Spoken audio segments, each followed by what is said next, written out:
Selamat malam semuanya. Hari ini saya mau menjelaskan tentang regresi linear berganda.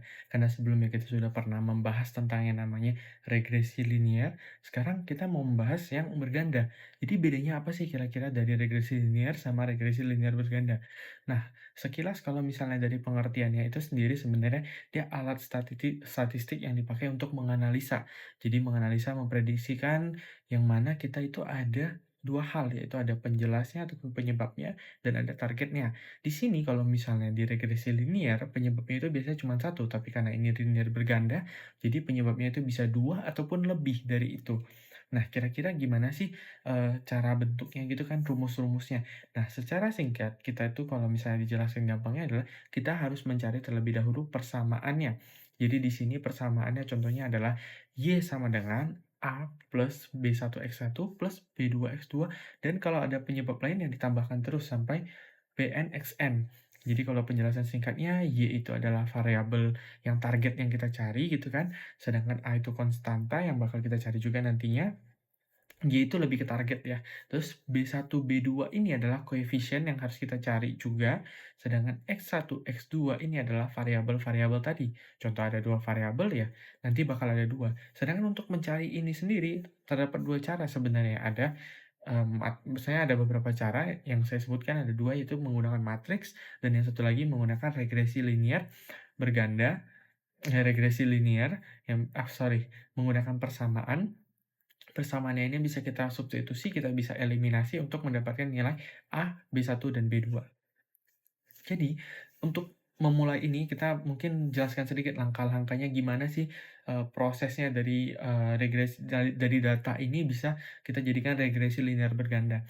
Yang pasti yang pertama kita harus tentukan dulu, kita harus pisahkan yang mana yang target, yang mana yang, penyebabnya. Contoh misalnya, oh penyebabnya adalah, eee, kehadiran dan nilai kuis gitu kan, targetnya nilai ujiannya. Nah, itu harus ditentukan terlebih dahulu di awal. Lalu kita melakukan pengumpulan data. Datanya dikumpulkan, kita bentuk menjadi satu tabel yang rapi supaya terstruktur. Lalu kita hitung X1, X2, X1Y, X2Y, itu semuanya dalam bentuk tabel bakal lebih mudah untuk diperhitungkan. Bisa menggunakan Excel, bisa menggunakan bantuan-bantuan lainnya. Dari situ kita baru cari, misalnya kita menghitung lagi A, B1, B2-nya, itu dicari dari menggunakan persamaan eliminasi substitusi itu ataupun matriks. Nah, terakhir adalah kita buat model persamaannya di saat kita sudah menemukan A, B1, dan B2-nya. Lalu terakhir, kita menggunakan persamaan ini untuk memprediksikannya. Jadi kita gunakan kembali untuk prediksi. Jadi kira-kira kalau misalnya di sini saya mau bikin studi kasus adalah kita bisa kasih contoh ya. Di sini kita targetnya adalah nilai ujian, sedangkan penyebabnya ada dua, antara kehadiran dan nilai kuis, gitu kan. Kita susun dulu menjadi satu tabel, yang mana untuk skala kehadirannya itu dari 0 sampai 10, dan nilai kuisnya itu skalanya dari 0 sampai 100. Nah, jadi kita mulai dulu nih, oh udah dapat nih, kita udah susun secara tabel tadi untuk X1, X2, sama Y. Kita cari kembali, X1 kuadrat, X2 kuadrat, X1, X2, terus X1Y, X2Y, itu dicari semuanya. Jadi untuk perhitungannya ini sebenarnya simpel aja, dari kalau misalnya dicontohin X kuadrat ya berarti kita tinggal ambil yang pertama, baris pertama misalnya 8 kan, 8 dikuadratkan jadi 64. X2 kuadrat ya berarti tinggal dikuadratkan kembali. Nah, terus habis itu saya X1 kali X2 ya berarti 8 dikali 70, kalau misalnya X1Y berarti 75 kali 8, dan semuanya berlanjut sampai selesai. Terus yang kita mau cari adalah di sini sigmanya. Jadi kita totalkan semuanya masing-masing kolom ini. Untuk apa? Untuk kita lanjutkan ke dalam proses selanjutnya, yaitu kita mau cari dia menggunakan matriks ataupun kita mau cari dia menggunakan eliminasi dan substitusi gitu loh. Kalau misalnya menggunakan matriks, kalian bisa masukkan ke dalam rumus yang di bawah ini.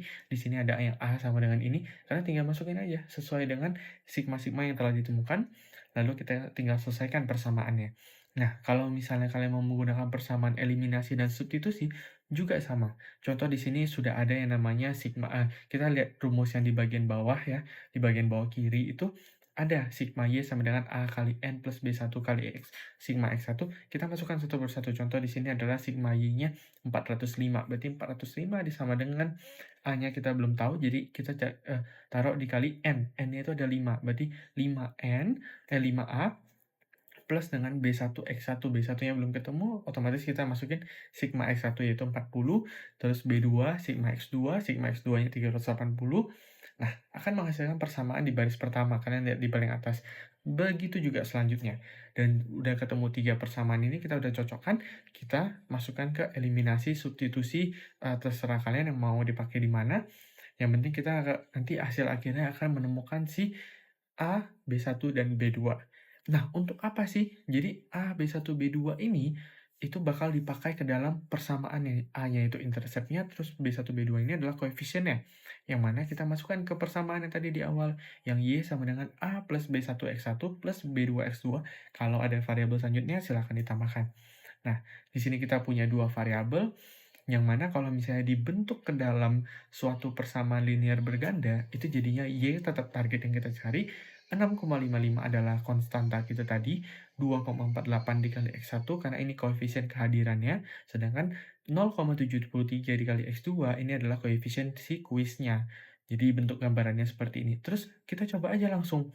Jadi kita tadi punya tabel data pertama yaitu 8 untuk kehadiran dan nilai kuis adalah 70, nilai ujiannya 75. Kalau kita masukkan ke dalam persamaan yang baru kita buat, itu hasilnya sekitar 77,49 yang mana lumayan mendekati dengan hasil aslinya. Karena prediksi itu tetap prediksi, kita tidak bisa memastikan dia sama 100%. Nah, buktinya berarti udah ada, masih tidak terlalu jauh, kita bisa gunakan untuk memprediksikan nilai-nilai yang lainnya. Yang mana kita bisa ambil kesimpulan sebelum memprediksikan sesuatu kan, misalnya kita ambil kesimpulan nih, setiap kenaikan contoh satu kehadiran, maka dia akan menambah 2,48 poin di dalam ujiannya. Sedangkan setiap kenaikan 1 poin di dalam kuis, maka dia akan menaikkan sekitar 0,73 poin di dalam nilai ujiannya. Maka jika kita prediksikan suatu murid yang memiliki jumlah kehadiran 5 kali dan memiliki nilai kuis hingga 70 poin, maka kita bisa masukkan ke dalam rumus tadi yang Y sama dengan 6,55 tambah 2,48 dikali 5 plus 0,73 dikali 70, yang mana hasilnya akan mendapatkan 70,5. Ini artinya prediksinya adalah nilai ujiannya 70,5. Nah, jadi itu yang namanya regresi linear berganda, yang mana memiliki dua penyebab dan satu target. Oke, sekian terima kasih presentasinya. Sampai jumpa lagi.